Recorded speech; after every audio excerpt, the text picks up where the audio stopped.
things will happen. We don't know. But of course, whatever the situation may be, even during election time, I'm sure Election Commission will give us protocols to be followed. So all the concerned candidates and parties will have to follow those protocols. And as I said, since Election Commission must have taken all those points into consideration and accordingly announced the dates. East Khasi Hills area, and also in a way affecting the model code of conduct.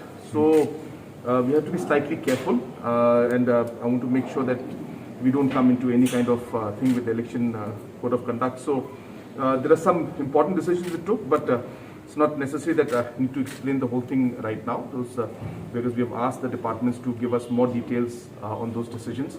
But because of the election code of conduct, I don't feel appropriate for me to mention those points, because they will be directly in conflict and in the interest here in East Khasi Hills area. So